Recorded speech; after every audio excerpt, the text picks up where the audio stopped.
Today I'm sharing 3 dinner recipes. These are all easy, they're really tasty, and you could make them your own. You could use different ingredients, whatever you'd prefer, but we loved them over here. They'd be great for leftovers and for lunches if you want to make them ahead. If you're new here, I'm Amy, and I love sharing what I'm cooking over here in my kitchen. Check out the description for the recipes. Let's go ahead and get started.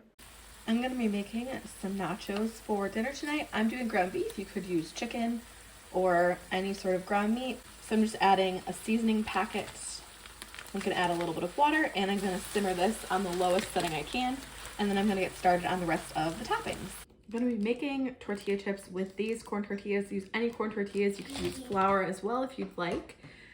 I find that corn tortillas are just a little bit less calories and points, so that's why I just choose to use that. I'm not going to cook these up now just because dinner is not for a few hours. I'm just prepping this early during my youngest's nap time.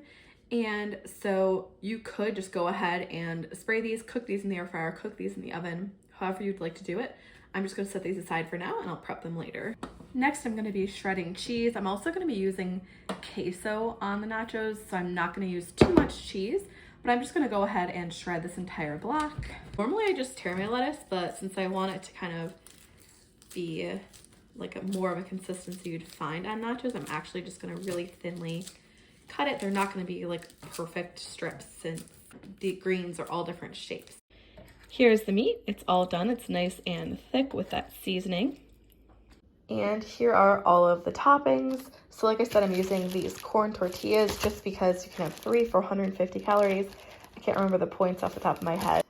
The shredded greens, the cheese that I just shredded up. I have some peppers that I cut up and froze before they went bad, so I might add those as well. The tortillas and some queso. Use whatever kind of meat, whatever kind of toppings you'd like. We do taco salad a lot over here, just regular tacos. I thought this would just change it up a little bit, and I love nachos, and so this is just a healthier version of nachos. So I'll show you how this all comes together in a bit. It's just about dinner time over here, so I'm just gonna lay out my cut up tortillas, and I'm gonna spray it with olive oil spray and add some salt. I was gonna bake it, but honestly it's like 90 degrees here, so I'm just gonna throw it in the air fryer. And then for my kids, I'm just gonna make them some tacos. I like to melt the cheese because then they can actually eat it without everything falling apart. So I'm just gonna spray both sides.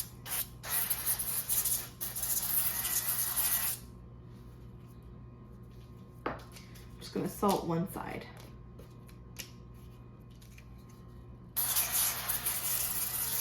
You could use sea salt if you'd like. I'm just going to use this Redmond's real salt. And in my air fryer basket, I'm just going to place my cut up tortillas. I'm going to just do single file, and I'm probably going to do 2 batches. You could do more, but they just don't get quite as crispy. When I bake tortillas, just in general, they tend to stay flatter, whereas when I air fry them, they tend to kind of curl up in the edges more, but that's okay. I'm gonna try and fit one more. While I air fry these, I'm gonna go ahead and heat up all the rest of the ingredients so everything's nice and hot. And I'm gonna lay them on the tortilla chips. I like to lay the ingredients on each individual tortilla chip, that way everything gets some of the ingredients, but you could also dip them or just kind of dump it all in a bowl, however you'd like to do it. Here they are, nice and crispy. I took them out 1 minute early, so 370 for 5 minutes was perfect for my air fryer.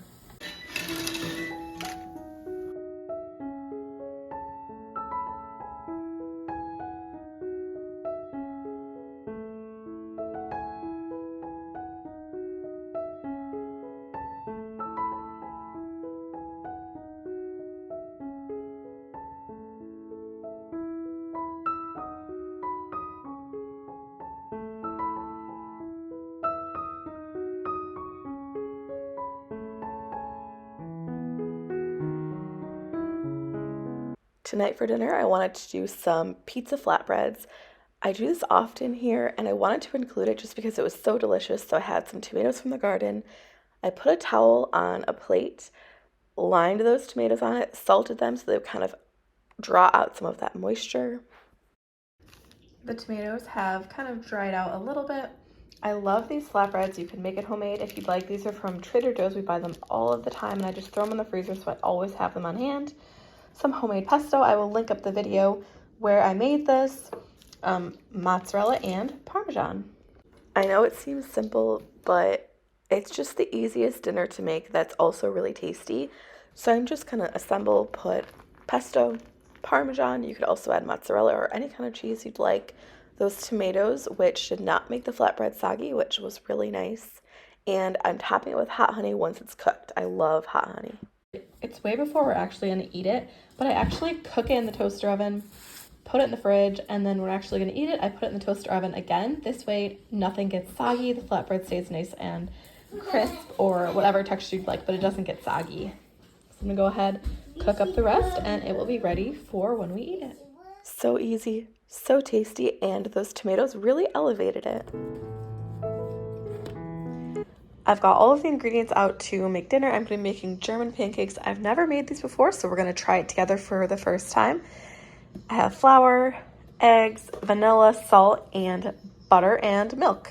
That's everything I need. I'm also going to make a fruit syrup. So I'm just going to take a little bit of water, a little bit of sugar, and some frozen strawberries and just cook that on the stove. The first thing I'm doing is I'm just putting some butter in this pan. It's just cold butter. It's actually frozen and I just cut what I needed. But I'm actually going to preheat the oven and put this in the oven while it's preheating so the butter can melt. While the oven's preheating, I'm going to go ahead and get the strawberry syrup on. So to a pot, I'm just going to add frozen strawberries. You could definitely use fresh strawberries if you have that. So I'm actually just going to add about a half tablespoon of sugar. I don't want it to be too sweet. And I'm going to do a 1/4 cup of water, and I can adjust as needed. I'm adding some eggs. This recipe called for 6 eggs, which is way more than a normal pancake recipe calls for, which I'm guessing is going to make it kind of more lighter, airy, and just kind of puff up more. And I'm going to add some milk. I went ahead and mixed the wet ingredients first, thinking that then I would add the dry, mix them both together, but I actually ended up just blending everything since that's what the recipe said, so I did not need to mix it here. Next, I'm going to put in the flour. It only calls for 1 cup of flour for a whole 9x13 pan. So again, we're doing this together for the first time. I'm excited to see how it's going to turn out. Calls for a dash of salt, a teaspoon of vanilla. It says to blend it, so I'm going to take out my blender and do that. I only blended it for a few seconds, but it looks nice and smooth. This recipe did not go perfectly, but I love being in the kitchen and everyone makes mistakes. But I cooked the butter too long. It definitely burnt and started to kind of clump up a little bit. I don't know, I've never seen that before. But I was a little bit worried about it, but it turned out perfectly okay. This recipe is really easy. It turned out really delicious, so that's why I'm including it in this video. But I did make a couple of more mistakes that you'll see in a few minutes. So now I'm just going to pour this batter in, and I'm going to put it in the oven, bake it for 22 to 27 minutes until the edges are golden, brown, and puffy. I'm not going to eat this for a few more hours, so I will show you how it looks when I actually serve it, and we can see how well it serves up a few hours later. I'm over here at the strawberry syrup, so I've just stirred it every few minutes, and you can see the strawberries have really started to liquefy, but they're still in big pieces. And we're actually going to use regular syrup in addition to this strawberry syrup, which is why I don't care if it's super sweet. I just like to have kind of the strawberries as strawberry syrup on top, as well as maple syrup. But I'm going to let this just keep cooking. I'm going to kind of smash it a little bit as it cooks.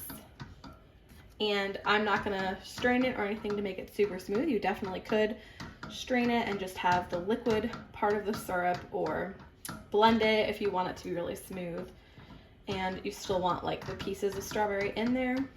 But I'm just gonna smash it, and we're gonna have kind of not super smooth strawberry syrup. Here's how it looks now. It's been probably about 15 minutes, and you can see there are still strawberry clumps, but it's gotten a little thick and it looks really delicious. So I'm actually gonna leave it here.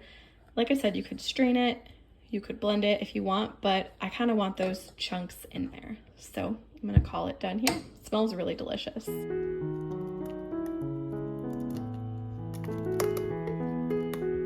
This has been sitting out for like 10 minutes. You can see it's already getting really thick. You see how slow it's going up the edge. So this looks really, really good. I just took this out of the oven and here's how it looks. I'm pretty sure that's just butter kind of pooling because it seems like it's cooked, but this got huge. Can you see how tall that is? Wow, it also caught fire on this side, so I'm just gonna cut that top part off, probably the edges that got a little bit dark, but well, I'm excited to give it a try. As you can see, this did not go perfectly, but I added powdered sugar at this point, and I just want to say that I loved this recipe. We all loved it in my family, and it was really easy. I did not do a perfect job executing it, but again, not that many ingredients. We all enjoyed it. I love that strawberry syrup or the strawberry sauce that I put on top. And you could definitely add more sugar if you don't want to add any syrup, but this was a really tasty recipe. And it also reheated very well. Thanks for watching. I'd love to see some of your favorite recipes in the comments below. See you next time.